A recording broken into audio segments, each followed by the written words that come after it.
the Snyder Cut Justice League just came out, and I thought I would share my thoughts on it. This has been something I've been waiting to talk about for quite a while now, mostly due to the fact that this kind of thing just doesn't normally happen. A director getting to tell his full vision of a movie he didn't get to finish? That is very cool. And regardless of what I think about in the end quality, it's still remarkable that a bunch of fans can make this once-thought pipe dream a reality. It's a huge win for Zack Snyder getting to tell his full story after a family tragedy, which he deserves to do. However, going into this, I was a bit skeptical. The DCEU in general is pretty hit or miss when it comes to their movies. For every good movie to great movie like Shazam and Wonder Woman we also have bad to awful movies like Suicide Squad and BVS, with the latter being directed by Zack Snyder. Personally, I do kind of like some parts of Man of Steel, but I will admit that it is a bit flawed, to say the least.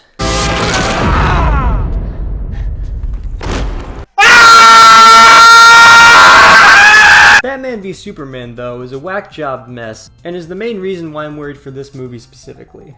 That movie was already confusing enough with how it handled characters like Batman and Superman. Minus Wonder Woman, though, she was pretty alright in that.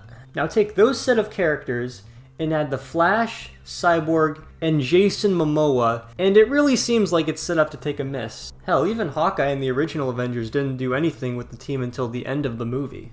However, for the sake of this video, I'm going to try and look at this movie in two ways, both as a review and how it compares to the original Justice League. Because even if the Snyder Cut isn't perfect, if it's better than whatever that movie was, I should probably feel happy enough. And I get the exclusive. Yes, ma'am. Stop it. Get some help. So I guess it's time to answer the question. Is the Snyder Cut good? Yeah, it's actually pretty good. This film, and I am not exaggerating, is far superior to the original in every way possible.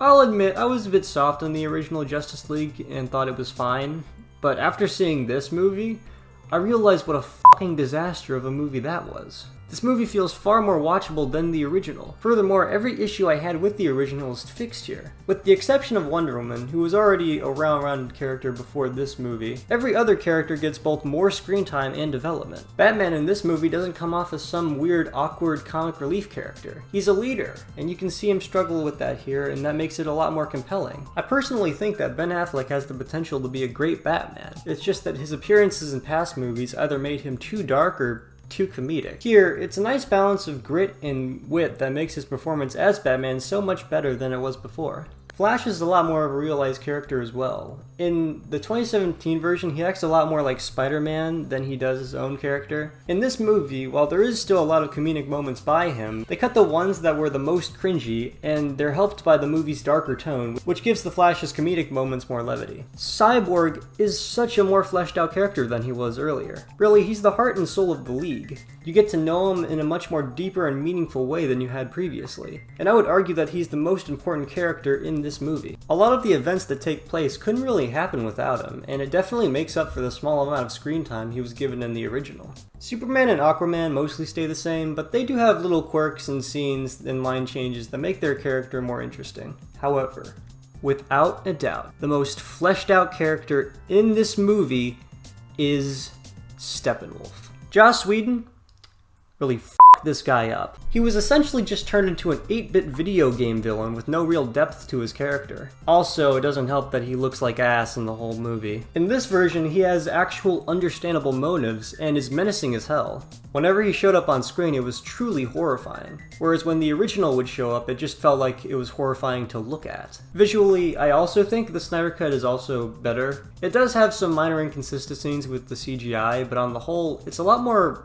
watchable than the original one. The color palette being darker really helps match the tone and color of the costumes, and for the most part, the CGI, especially when focusing on the villains like Steppenwolf and Darkseid, look really well done. It also ups that this movie is rated R, baby! Hell yeah! This isn't your grandma's Justice League! So yeah, this movie is rated R.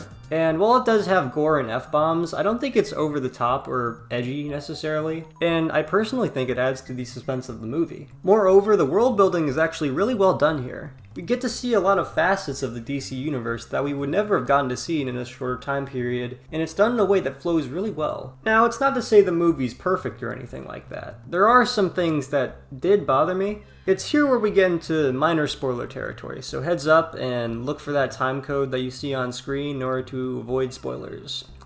Okay? Okay, cool. There were some song choices that didn't really stick with me that well. The score in general was actually pretty good. Wonder Woman's new song is cool, but I felt like Aquaman's bar song was pretty unnecessary. Better than the original rock version, sure, but still doesn't fit quite right with me. And while I love the Man of Steel theme, it is used so much in this movie that it kind of gets exhausting to listen to after a while. Granted, it is still my favorite superhero theme, so it isn't that bad. Also, I think it would have been better if the end scenes with Deathstroke and Lex Luthor along with the aftermath of the apocalypse were saved for the end credits. That could probably just be the inner Marvel fan in me getting picky about what I want, so it's probably just a personal preference. Lastly, although it's obvious this movie is very long, I don't have a problem with it being 4 hours or anything like that, but 4 hours is still a pretty long time. Still, I don't feel like my hours were wasted, and I love the part sections of the movie. The experience is kind of like binging a TV show, and I really like that. Overall, I think the Snyder Cut is a well-done superhero film in its own right, and a far superior version of what we got back in 2017. And yeah, that's pretty much all there is to say to it. It's a win for DC, a win for Zack Snyder, and a win for really everybody who waited this long to get to this moment. B+. Good job, Zack.